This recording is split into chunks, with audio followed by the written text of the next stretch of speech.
Morro Bay Regatta Sunday debrief. It's a good idea to kind of start from the zoomed out perspective in case so you don't miss any big picture geographic features that could affect the race course, and then kind of zoom in to your actual race course. Okay, so here, this Museum of Natural History was the what we thought was a really nice house that people were watching the racing from, and the leeward marks were right over here. So here's the race course. The committee boat was up here, the weather mark was up here, leeward marks down here. So a couple things about the race course this day.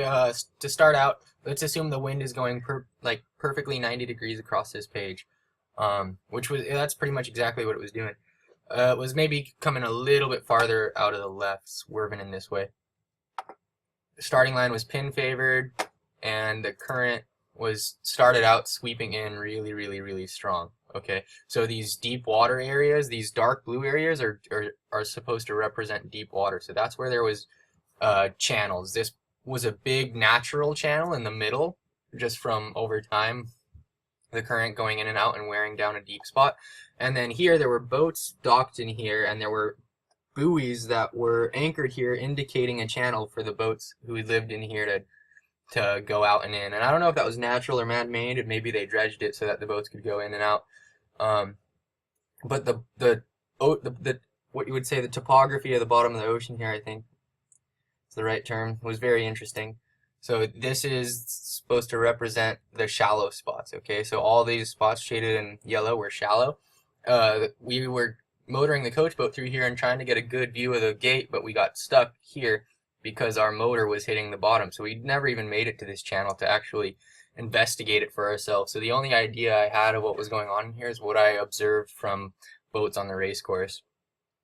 So we had a good measurement as the bottom of our outboard motor motoring around the race course to tell how deep the spots were, because we would be hitting the bottom right off the pin end of the starting line, and up the left side of the course we'd be hitting the bottom. So it was super shallow race course, although over here in this spot it was super deep and the current was ripping through like no other. So let's start with the first part of the race course, the short upwind beat. The beat was too short. The upwind part of the race course was actually shorter from the starting line to the weather mark than from the leeward marks to the starting line, which is kind of improper. But for the moment, we're just talking about this first windward beat and what worked and what didn't work. So we had a heavily favored pin end, and we had the current going this direction, which pushed everybody towards the pin end, which stacked everybody up even worse. So that was a big factor. So we had different sailors with different strategies at this point. Obviously, stacking up in this congested area was very risky, and you could end up fouling people over early, doing 360s. All of those things were multiples of those things. This is a very safe start as far as getting off the line clean, but even the people that had bad starts at the pin end would tack and cross a mile ahead of you.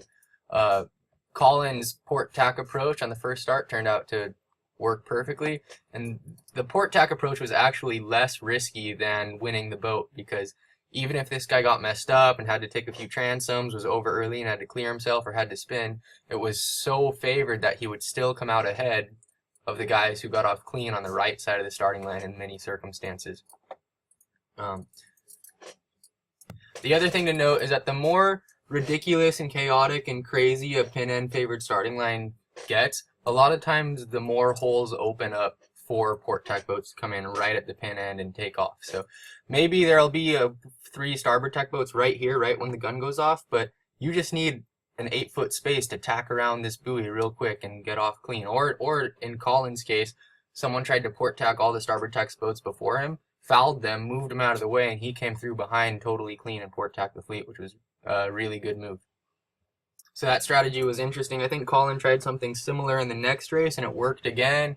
And I think he tried something relatively similar all day, and then he ended up having some bad races when it didn't work. Liam's strategy kind of varied between being in the middle of this cluster and getting too far away from it to the boat end. Both of those turned out to be very risky and ineffective, because when he got in the middle of this cluster and tried to fight all these boats, there's no way to win that. And when he got a clean start over here at the boat end, all the people that got messed up here would tack and still cross ahead of him. Okay, Blake's strategy was usually to be, not in the first races of the day, but towards the end of the day, to be this yellow boat or this red boat. He would get as close to this cluster as he can without involving himself in it. So he would start just to windward of the mess at the pin, and then he would tack and almost still be laying the pin from the middle pin, from a good middle pin start. And that was a really effective strategy that worked really well. The people that port tacked the fleet and got off clean at the pin end would come out ahead of him, but they would be taking much more risk to do that. And on the third time they tried it, like in Colin's example, it didn't work. Whereas Blake's strategy could work every single time. It was low risk, high reward, and he was still close enough to the pin so that he was starting on the favored end of the line. Oliver's strategy was kind of a mix of Colin's and Blake's, it seemed. He would either go for the port approach and winning the pin, or start just to windward of this cluster. So both of those seemed to work good, and he kind of did a good job of picking when to utilize each one. So it's choosing what strategy has the best probability of working out and the best way for you. So obviously, if you win the pin end, the probability of you rounding the weather mark in first place is extremely high, and if you win the boat end, not so much.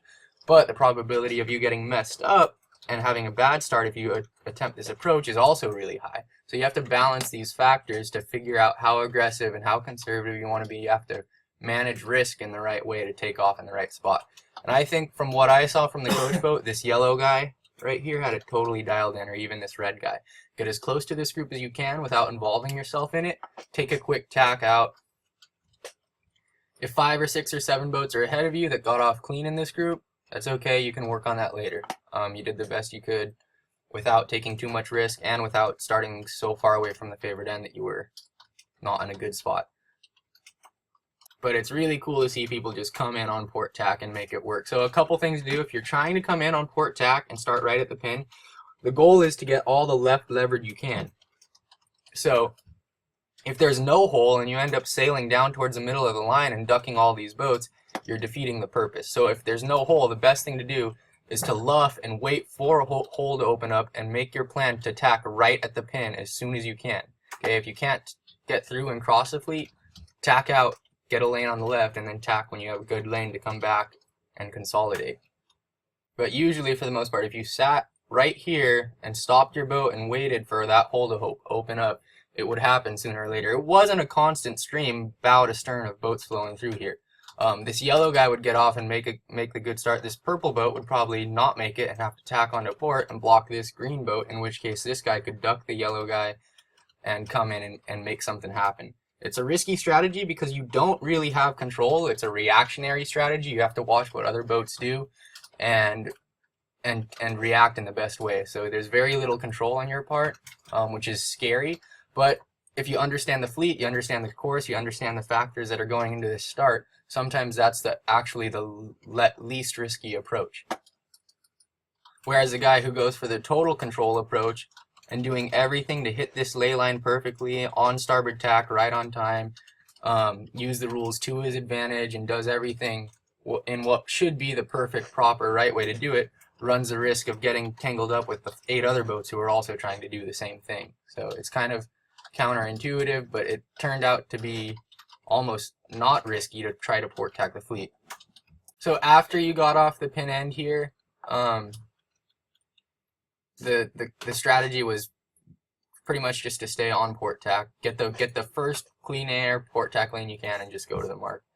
Pretty simple. The current was pushing you towards the mark, and the mark was too far to the right. So if you got a good start at the pin, you could lay it pretty much. When the current started to die down, not so much, but right away from the first one, if you started right at the pin, you could lay the mark. So after the start, the strategy was simple: just get on port tack and go to the weather mark, try to stay out of trouble. It was the start and this chaos that you really had to figure out and learn risk management and pick the right strategy. Around the weather mark, you had all this current. It was strongest just to leeward of the committee boat, where there was this natural deep water channel where it was pretty much a river through here. It was less current in here as it was shallower, and you were kind of protected more up in the bay a little bit. So you would be sailing into increasing current the whole time, the first half of the downwind. So that would mean what you would think is you aim your boat more to the left so that if you point your boat in this direction while the current is going straight down in this direction, the actual path your boat's probably going to be taking is straight to the mark, right? So you would think the right strategy is to fight the current and then ride the current, which is a thing people say, fight it, then ride it. So the current's always pushing you towards the middle of the course, and that's a less risky thing to do, and you're going straight to the mark. Whereas the guys who took off on this way downwind, the current was pushing you farther away from the middle of the course and farther out to this corner the entire time. So you're getting pushed farther and farther downstream as you sail this way, and the current's pushing you farther and farther away. And then you get to this river, and you're really in the river. Now, the interesting thing, however, was what actually happened in real life was this river, if you got in it down here, would push you right into this shallow water zone. And then from this shallow water zone, you would reach to the mark without any current at all and rip around the right side gate, coming out over here to good breeze. So the boats that took off going this way would look good on the fleet through this whole zone, and then when they started to get into the river, that's when they ran into a problem. If they went in this direction, they just ended up sitting still and fighting the river for a long time. If they cracked off, though, and reached down this way, the river would kind of take them into this shallow zone and out of the current, in which case they could start making progress towards the mark again. So we were having a debate on the coach boat whether we thought it was best to round the mark, kind of fight the current at first until you get into the river, and then ride the current and let the river take you to the shallow spot, and then zoom over to round the mark after you get the current relief. So it's a race to the current relief, and you have to use the current to push you to the current relief instead of getting into the current and trying to head up through it and fight the current into deeper water. So I thought this fight it in the light current and then ride it in the heavy current to the shallow water strategy was the best on this downwind leg. But in Oliver's race that he won, and I think that was probably in the strongest current of the day, he just went for the full this outside route. And what had ended up happening was as soon as he got into this shallow water up against the shoreline here, he zoomed into the weather mark. So we never made it over here into the coach boat to do a measurement and see what the current was doing in this deep water channel, but it makes sense to me, and based on what I observed on the race course, it makes sense that it would kind of potentially be eddying and spinning around back the other direction in this channel here, which is kind of interesting. Not sure if it was doing that or not, but that would make sense if it was doing, and that would be consistent with what happened to Oliver, because he got over here into this channel, and that's when he went from kind of being even with the front of the pack to just being totally launched. So the keys to racing this day were nailing this start situation, and the first beat was pretty easy, but this whole second half of the race, from the windward mark to the leeward mark to the finish, was pretty complex with the current and the way the land bends and the deep water and the shallow water. So you had to weigh all those factors and kind of figure out what was going on. Where it was deep and where it was shallow and where the channels were pretty easy to figure out if you were observant. But the other thing you wanted to be thinking about was that the current wasn't constant the whole day. It was changing. It was getting lighter and it was fading throughout the whole day. So eventually it was slack towards the end of the day, and the right strategy when there was no current at all was to do the obvious and simple, just straight down the middle of the race course, okay? Because when there was no current at all, it was just wind. Wind was pretty even side to side. Shortest amount of distance between 2 points is the fastest way. And of course, when you put earlier in the day, when you had the current factors, it was not the case. You had to do something crazy to, I don't know if the right thing to do was this, or if it was fight the light current at first and then ride the heavy current to the shallow spot. I thought that was kind of a decent strategy.